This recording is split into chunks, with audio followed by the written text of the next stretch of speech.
I can't believe my little sister is this badass should be the title of this anime right now. Holy shit, I was not quite expecting the episode to go in the way that they did, but Leave It to Black Summoner to not only casually introduce a giant colossal, like Shadows of the Colossus level fight, they even ran up the limbs and everything, to end with little sister here just getting the nicest of hugs, being smothered in Best Goddess's melons. This show knows how to be fun, knows how to be charming, knows how to have that little kind of like provocative side to it, but most importantly, it's just a consistently fun show that leaves you wanting more before you even start an episode, sort of a thing. Like, I knew they weren't going to resolve the war, or they weren't going to truly kick into the war plot line this episode or next episode, because it doesn't make sense. It's clearly like a season, if not more's worth of content, so that's something that a potential season 2 or go read the source material would do. But I was also expecting them not to touch upon the Rank S exam, and then when you see the title of the episode is literally Rank S exam or something to that nature, you're like, okay, well, we're actually going to propel to that, which is a good stopping point, all things considered.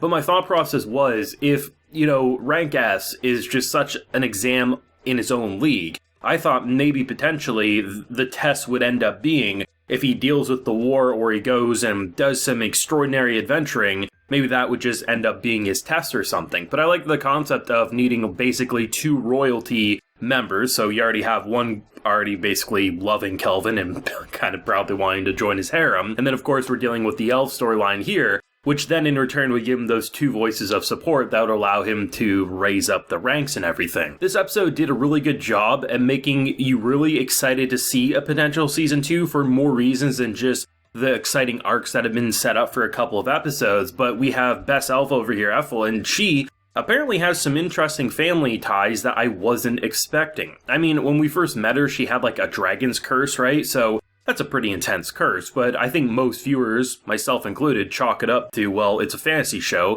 There's going to be some crazy-ass curses. There's probably going to be like a Kraken-level curse on some person near the sea, right? It's just, that's nature of these anime. But now it's starting to feel like that the person, this elf, who kind of was like this sacrifice for this village that we're now aiding in, back in the day, Fire Dragon came in, started burning and killing, and ultimately, potentially anyway, her mother ended up being the bride of the dragon. But as they say, because she's half-elf, her father has to be a human, right? So it's an interesting conundrum because there's only 2 ways I could see this going if that actually was her mother. First of which, the dragon had a human form in some way, which I don't think is the likely scenario. And the reason I say that is because I think the mother probably eventually ran away or, maybe fell in love with a human, got pregnant, had the baby sort of a thing, and then ultimately that's why the body was shown. So maybe the curse came because of that dragon's wrath or something, or maybe it was a human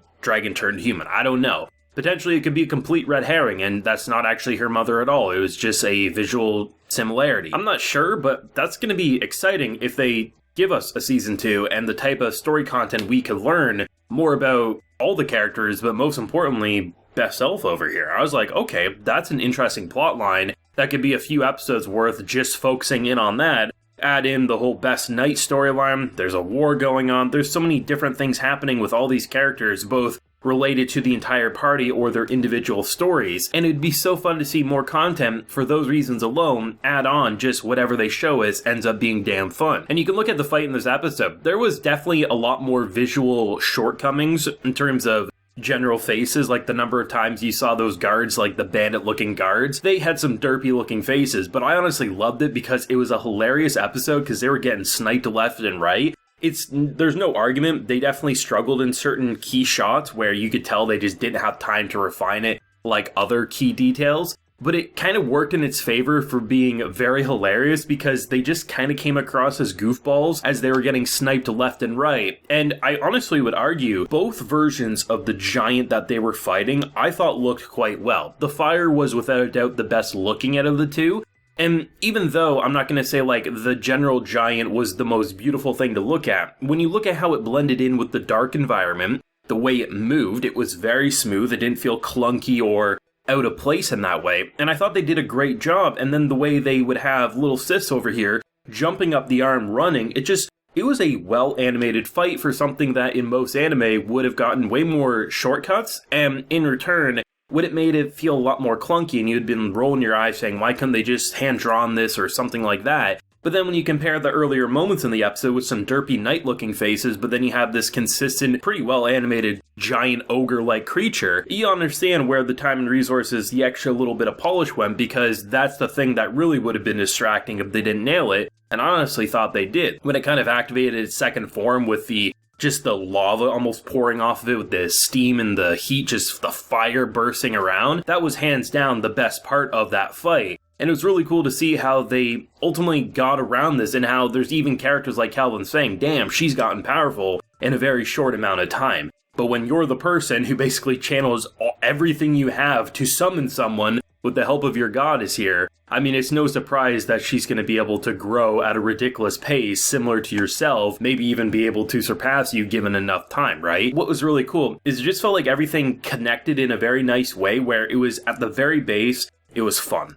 A lot of action, some funny moments, and then they tie in the whole family ties of like, was that actually her mother? Could it be a relative? Or, something else that we can't see coming? Or is it just going to be a red herring that it was a misunderstanding? Either way, it's a thought-provoking moment that gets you excited for a potential season 2, or if you decide to check out the source material, where it would go from there. Add in a great fight, it's a recipe for success, and an episode and a series, most importantly, that has been damn fun and charming. Legitimately, this is one of the shows I feel strongest about that I've watched this year that I hope gets more anime seasons, because I love the cast, I love the action, I love the mechanics. Just look at the sniping thing. It wasn't even just like, oh, they're powerful so they can snipe from a distance. Like, the entire situation with how they guarded the elven village there, from making of the tower, clouding themselves so they can't see, him being the binoculars, using her with her bow, like everything about it doesn't feel like it's just randomly thrown together because, oh, we're in a fantasy world, so elf is good with bow,